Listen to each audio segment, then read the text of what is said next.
William Gargan stars as Barrie Craig, confidential investigator.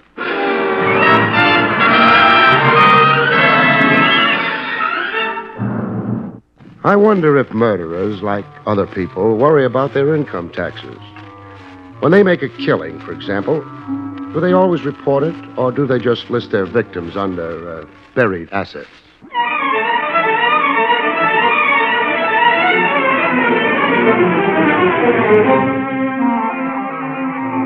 The National Broadcasting Company presents William Gargan in another transcribed drama of mystery and adventure with America's #1 detective, Barrie Craig, confidential investigator.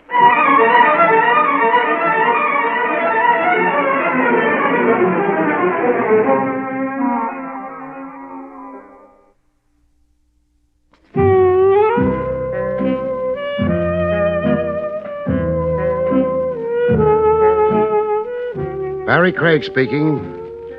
I'd been to a movie. It was about a private eye who pinned a wreath on a murderer after an hour and a half of swallowing dry martinis, wrestling amorously with youthful blondes, and wearing a succession of the best pressed suits ever seen off a tailor's dummy. I decided to walk home. I wondered if there was a special license that a plain investigator like me could get that would make me like martinis and make blondes like me. It was close to 1 a.m. The air was raw and cold with the tang of metal in it you get in New York. The afternoon slush had hardened to ice underneath your feet, and I decided you'd probably need more than a license when I saw her. Halfway up the block, an apartment house lobby spilled some light out into the street. Enough light so I could see that she was young, redheaded, with that pale, almost transparent skin redheads sometimes have. The guy with her had his back to me. It was an old scene. He was probably making a play for a nightcap up in her apartment. She shook her head and moved into the doorway. He moved after her, maybe for a goodnight kiss. It was none of my business. I started walking. He must have tried for more than a kiss and wound up with a slap in the face. He came stumbling backwards out of the doorway, hit the ice on the pavement, and went down. I heard the door slam behind her. Either she hadn't noticed him fall or she didn't care. He wasn't moving when I got to him. The pavement can be pretty hard when you slap it with the back of your head. I tried shaking him, but he wasn't playing. I lifted his head, thinking maybe that might help bring him to, and then I eased it back onto the pavement. I couldn't be sure if the skull was broken, but by that time I was sure of something else. He'd quit breathing. Not a nice way to wind up a date with a pretty redhead. I thought she might want to know about it. There were a dozen names on the bellboard in the small lobby. Any one of them could have belonged to the redhead. I pushed the supers button. I tried the inside door. It was locked. A well-run apartment house. Supers probably need their sleep as much as anybody, but they frequently don't get it. What do you want? I'm sorry I had to wake you. There's been a small accident. Yeah, what kind of an accident? Somebody slipped on the ice in front of the building. What are you, a lawyer? No. Nobody could have slipped in front of the building. I put plenty of ashes on the ice. It ain't slippery. Well, come on and look for yourself. Okay, but if you think you got a case... I don't know the man. It's none of my business. Well, if he thinks he's Come on. And he's not thinking of suing anybody. Maybe he ain't, but if you've been a super as long as I have, you know they're always looking for a chance to stick an insurance company. You still think he's looking for anything? Well, the guy's dead, ain't he? Yeah. Well, that's terrible. Uh-huh. You better call the police. Tell them to send an ambulance down, too, on the chance we're not such good diagnosticians. Okay, sure. And while they're doing that, I might as well break the news to the redhead. Huh?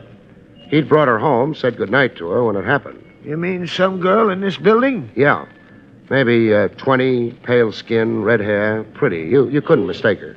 Mister, maybe you couldn't, but there ain't no girl like that living in this building. The skin on my back crawled a bit when he let me have it. Then I shrugged it off. Maybe she was staying with some people in the building. The super wouldn't have to know about that. Maybe. Yes, officer. He's laying out in front, just like he fell. Yeah. Well, there's some guy here who's seen it. Name's Craig. Yeah, we ain't tried moving him. Okay, officer. Well, I'll be right over. Good. About that redhead. Look, I've been super here for 7 years. I know every family in this building. They all been here for years. Well, she might be staying with one of them. There was some burglaries in the neighborhood the last couple of weeks. I checked on all the door keys. Today, there was nobody staying with nobody. Well, it might have been a sudden... She wouldn't have had no key. She didn't have to have one. She could have pushed a button and... No. No, huh? I was too close. If she'd had to wait for somebody to click the door catch down in the lobby, I'd have seen her. Well, maybe she ducked out again. Uh-uh. So what does that mean? I don't know what it means. Except maybe it's going to be quite a while before she finds out what happened to her date.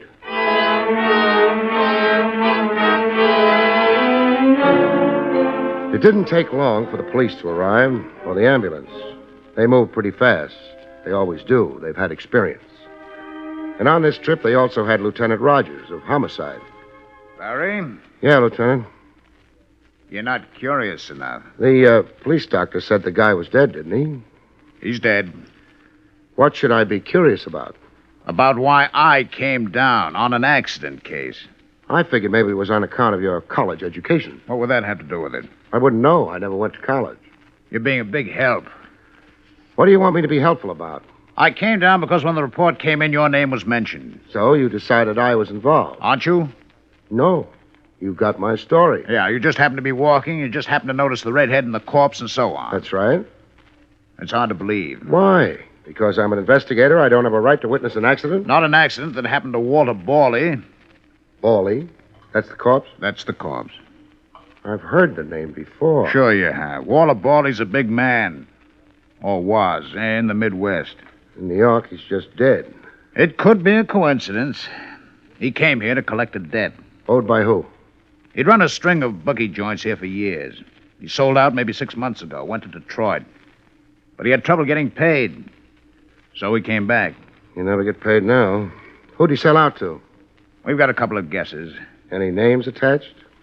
Mark Wheeler, Joe Carson. Neither of them are redheads. No. Barrie, the boys went through the building. No redheads on the premises. It's a pity. I've got a thought, though. Yes? Let's take a walk through the building. All right. Any particular direction? Yeah, along the hallway here. Should lead to the back door, Oh? which should be locked. Well, let's see. But isn't. The super's going to have to do some explaining. There have been burglaries. The super's okay. Take a look at the lock. The lock. It's been forced. Yeah. That's happy news for a local locksmith, perhaps, but where does it fit in? I don't know. Might tell us how the girl got out of the building. But that's not the problem, is it? It's how she got in that bothers me. How much does it bother you? Not much, I guess. Because it still remains an accident. Doesn't it?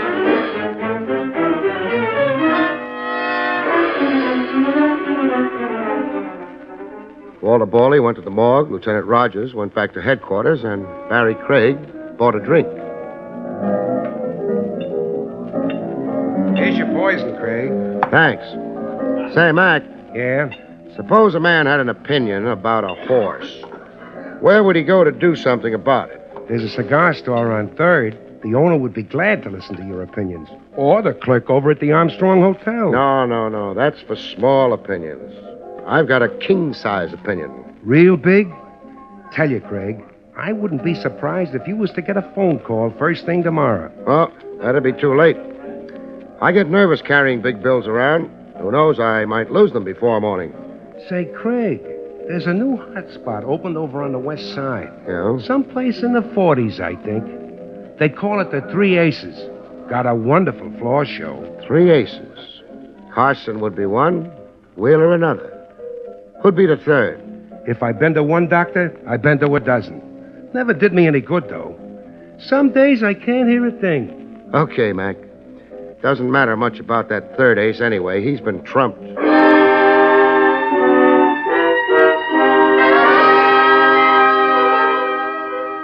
The three aces was over on the west side, someplace in the 40s. They weren't letting the night die without a struggle. Everything is satisfactory, sir? Sure, except for one thing. I'm lonely. I'd like to have a man-to-man conversation with someone. Someone named Joe Carson, say. Or maybe Mark Wheeler. I'd even talk to Walter Borley. Very sorry, sir, but I've never heard of... Ever seen one of these before? Well... Pretty shade of green, isn't it? Nice picture of Andrew Jackson on it. Go on. Have a good look. Oh, thank you, sir. You're welcome. I will see if one of the gentlemen you mentioned happens to be around. You do that. Yes, sir.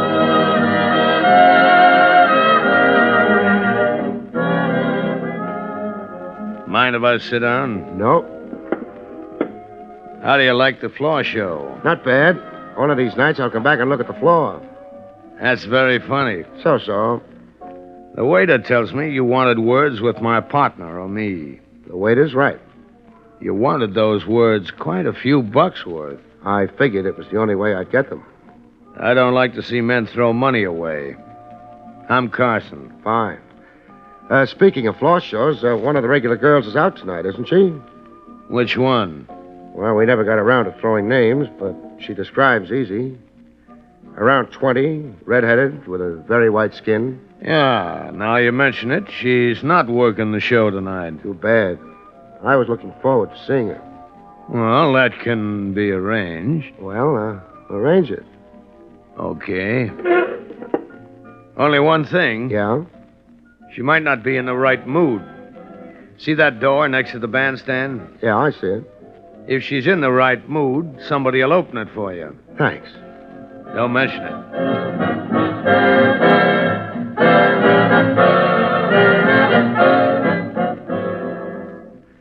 It took him maybe 5 minutes to find out if the girl was in the right mood. If that's what he was finding out. Either way, at the end of 5 minutes, the door next to the bandstand swung open. Somebody outside the door had done the swinging. I didn't have a chance to see who. I wasn't sure that I was playing it the right way, but I couldn't think of anything else. Nobody paid any attention to me. I crossed to the door and looked through it. The little I could see was a stretch of dirty hallway. But if you're a confidential investigator, you're not too fastidious. I walked through the doorway and shut the door behind me and turned, but not fast enough.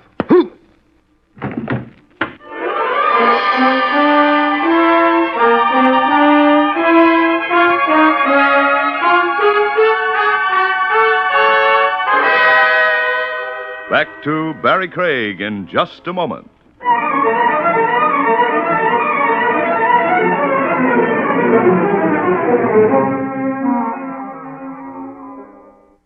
And now, back to William Gargan, starring as Barrie Craig, confidential investigator.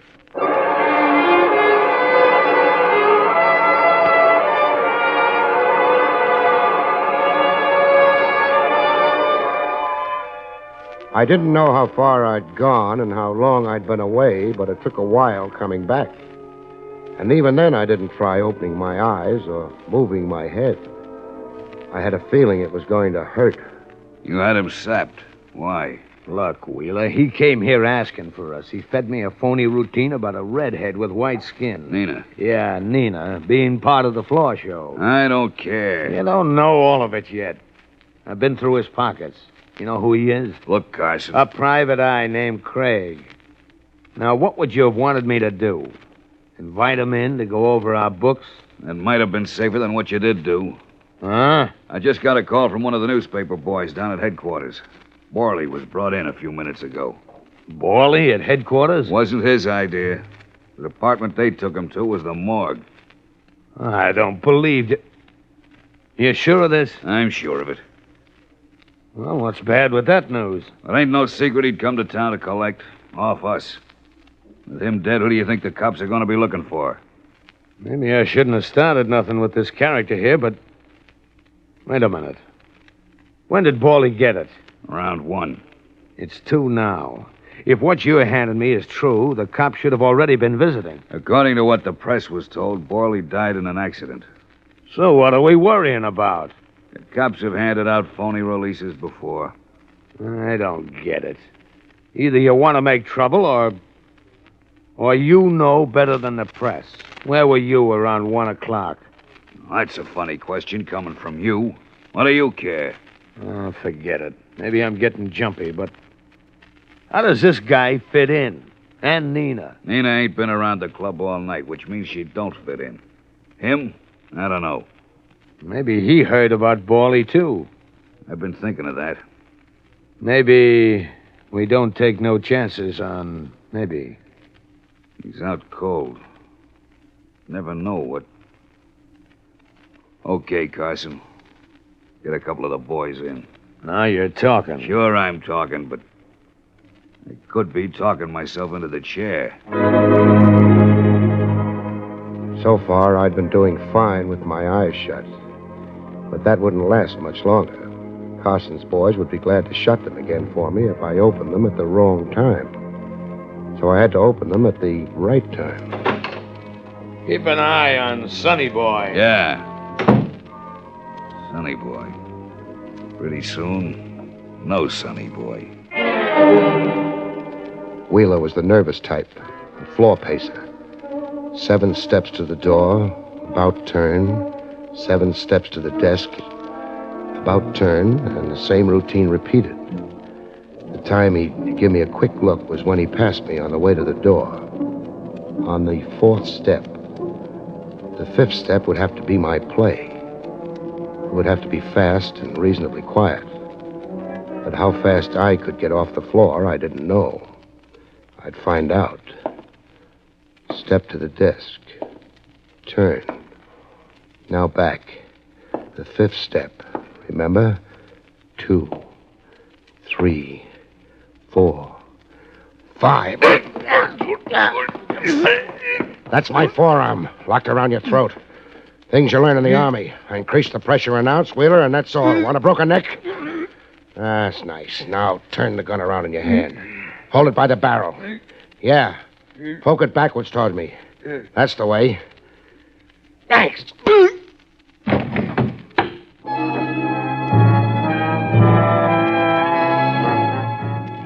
Gun butts make a funny sound hitting a man's head. I didn't stop to laugh like mad. Carson and a couple of pals would be dropping in at any minute. There was a window behind the desk. I could have stopped to raise it, but I was in a hurry, and besides, I wasn't anxious to save a penny for the 3 aces, so I went through it fast and wasteful. The alley wasn't any cleaner than the hallway had been, but it was darker, and it didn't lead to a dead end.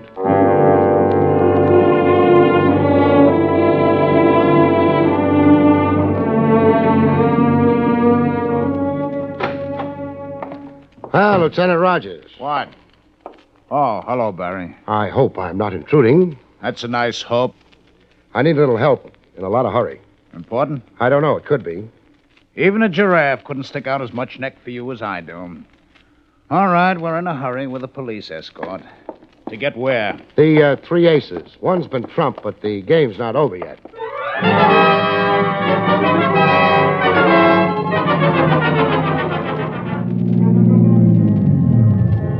The men have got their instructions. Front and back of the club's covered.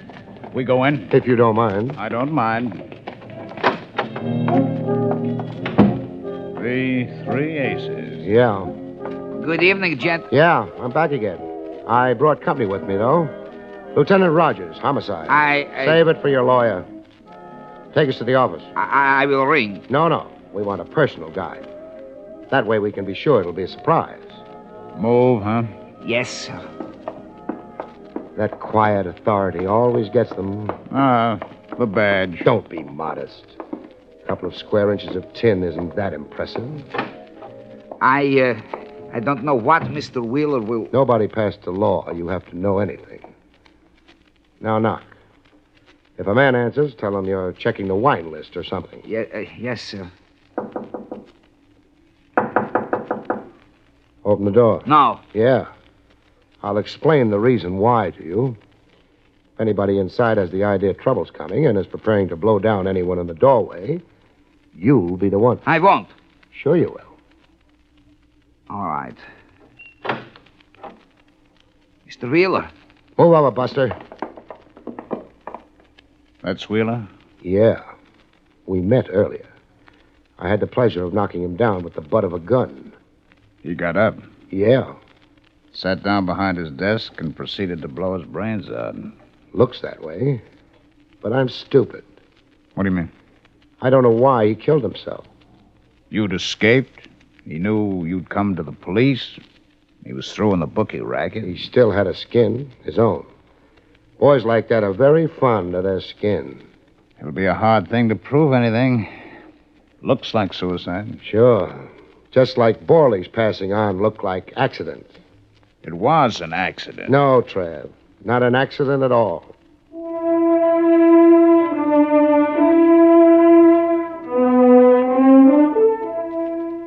The police guard around the club got us nothing but a handful of small crooks. Carson was conspicuously among those missing. We asked lots of people for his home address, and lots of people didn't know it. We got the whole department on it, Barry. They'll turn him up. Maybe, maybe not. He couldn't have made it out of the city. He didn't have to. Meaning?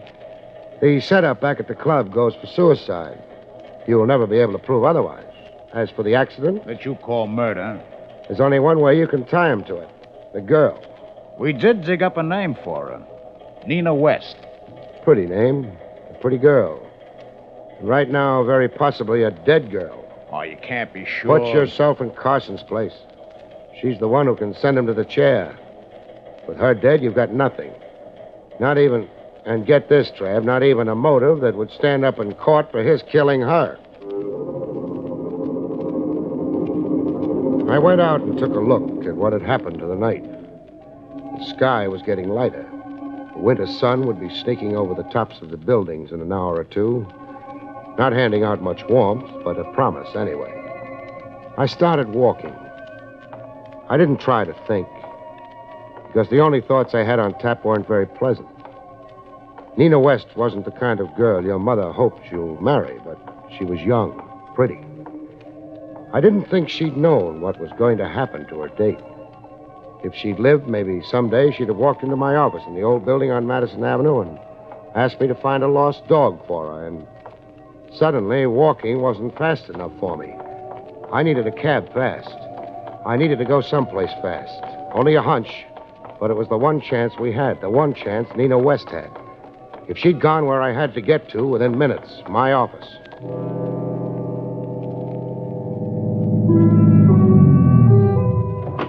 Hang around, I might need you.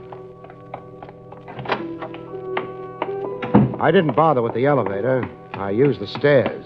They're faster. It sounded good to me, the hunch. Say the girl hadn't known what Carson was letting her in for. She found out late. Borley already dead. I slowed down, heading down the hallway to the office. It might be smarter not to announce an arrival. She'd have realized she was in trouble. Gone home? No. Carson knew where that was. But I'd barged into the club. Carson was busy with me. She might have heard him use my name. Maybe. Maybe she'd think of my office, because a girl like that wouldn't go to the police. The lights were on in the office. I hadn't left them on. Someone was inside. Someone or a couple of someones. Had Carson tried her home, found her out, tried half a dozen other places she might have gone that he knew of, and then wound up with the same conclusion I had? There was no way to play it fancy, which was just as well. I'm not the fancy type. I hit the door hard and went to the floor. She screamed, but the shots drowned her out. I wound up against the desk, Carson to one side of me. The girl cut between us and got the bullet Carson had meant for me. He didn't have another try. No, don't! The gun. I'll drop it, see? Thanks. The rest is going to be for the fun of it.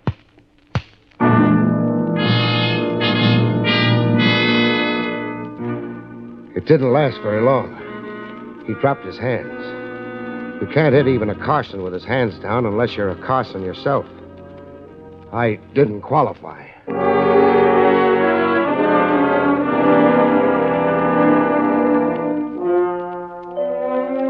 We got a deposition from her before she went into surgery. Carson's all washed up, Barry, but the kid's got a good chance. Fine. He had it laid out beautifully. Nina was told of Bawley take her home to the building where you saw them. For a gag, Carson told her. Carson broke into the building through the back door and was waiting in the lobby with the inside door propped open. He slugged Bawley across the back of the head hard enough to break the skull, pushed him backwards. Then he and the girl scrammed through the back door. The perfect murder. Except for what, Barry? The ashes on the sidewalk, for one thing. Paulie couldn't have slipped on the ice. The other thing? The girl got into the building only one way. Somebody had to be waiting there to let her in. That made the word accident smell. Let's go home, huh? Sure. Hey, look. Came the dawn.